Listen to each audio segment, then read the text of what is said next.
Episode 11. Dead Meat. Linuka Omga had lost track of time and place. Did she doze off on board the transport loop? Why did she pick this station to disembark? The chain of loop pods hushed away and left her in some strange suburban neighborhood of the galactic capital, Kreng. Two fellow travelers who picked this place as their destination hurried away in different directions, leaving her at the now deserted loop stop. The buildings seemed peculiar, as none of them followed any of the typical architecture styles on this moon, helping strangers to pinpoint their location, at least somewhat. Linuka hadn't grabbed any gear when she fled her apartment, and she feared using her temple implant, as it would make her easy to find by the forces hunting her. She surveyed her surroundings. Only one thing was clear: she was far from the city center. Why did the security agents not try intercepting her at any other loop stops? The armored guards chasing Linuka must have noticed her boarding the transport loop. Security could have easily intercepted her along the route. What game did these assembly peacock play? Shoo her away from the government district? Force her to flee from the apartment in the hope she'd leave something incriminating behind? Or did they just want to prod her into activity, keep her on edge, then observe what she did next, who she'd contact? Am I turning into my mother?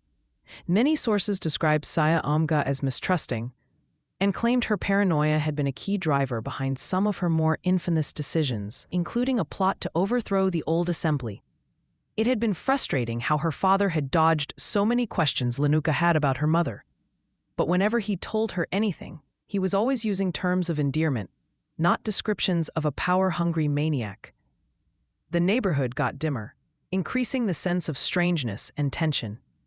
The gas giant snuffed out the last direct light of the smallest star in the system.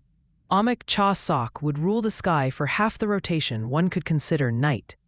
But it never got dark on the assembly world. The cycle of dim daylight provided by the high albedo gas planet and various stages of bathing in starlight, so bright it seemed to rain down in shiny drops, messed with anyone's sleep cycle. Anyone not born here.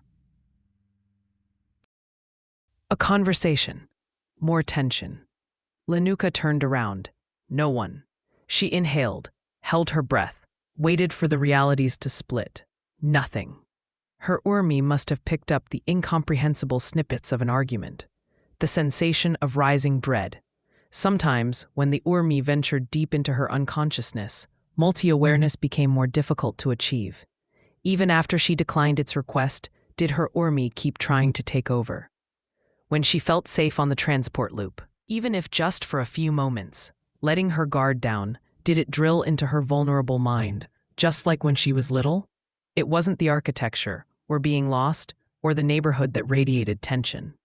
It was a building across a deserted plaza.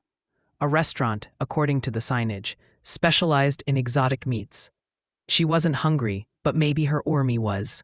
Growing up, one of the few things Father and Linuka could always bond over was their insatiable appetite for undercooked meat, near raw, sparingly seared, skewered and spiced to drive tears into one's eyes.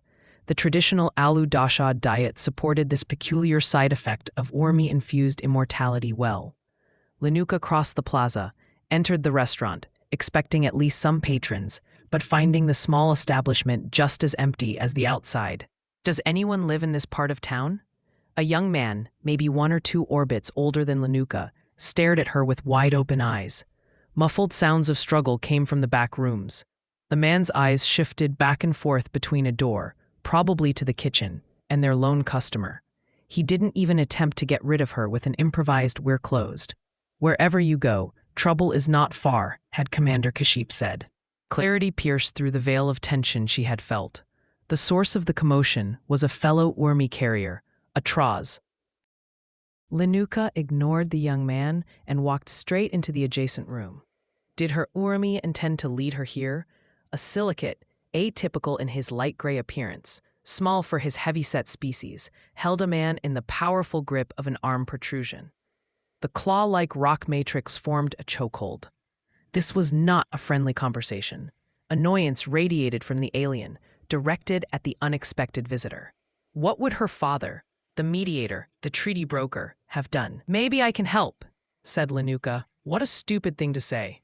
She said it in perfect Clickcha, However, the telepathic set of thought vocabulary and rules, the native form of communication between Traaz. This gave the Traaz pause, and he released the man from his grip. "You speak," he said. He stepped closer, using a four-leg configuration for his lower body, like his coloration atypical for his kind. "You got an Urmi. Who are you? What are you?" "I am Linuka Omga, ward of Zirik, offspring of Kel Chada. Whatever trouble you have with these humans, I can help. I am in need of your services, and I can pay you well." Confusion briefly replaced annoyance. "You use mighty names, throw around big words for a puny human, but you know nothing." If in doubt, Traaz would always resort to stubbornness. "I am puny," said Linuka, "but I know many things. I know that you are a smuggler. Those dead animals on the counter behind you, these are Zamsa. Their leg muscles are a delicacy on my homeworld Zila Sok and many other human settlements. They are also considered a highly invasive species, and they are illegal to be traded in all of assembly space. Trying to sell them here, on the assembly world itself, requires strong nerves. It also required nerves trying to sell them dead, as their tissue degrades immediately and the meat texture is ruined in less than a spin. You know this, and the human here knows this too. He didn't want to pay you for a stack of meat useless to his business. You got angry. You need the money. Your size shows you have split recently. Low body mass. You have a very young offspring to raise. I got money, and that's what you need." The confusion returned like a tidal wave. The arm protrusion melted away and got absorbed into the Traaz body. Involuntary reconfiguration. This only happened when a Traaz was shaken to its symbiont Urmi core. "I got your attention," thought Linuka. "What could you want from me?" asked the Traaz. Maybe Linuka's Urmi brought her here in search of a feast. Maybe it was drawn to a fellow symbiont by instinct. Whichever the reason, she was glad it had guided her. "I need your strong nerves to help me and help 22 of my friends. We need your nerves and your ship to get us off this world. You need transportation, avoiding spaceports and orbital patrols? For whom? Criminals? Prisoners," said Linuka, falsely accused. She could feel the contemplation. The Traaz hid his internal monologue well. The man rubbed his neck, glancing between the silicate and Linuka. Unable to decipher their conversation beyond what must have looked like a staring match to him, the Traaz had reached a decision. "I shall transport you and these prisoners. Where do we pick them up?" One step forward, one step back. A path away from the assembly's clutches had opened.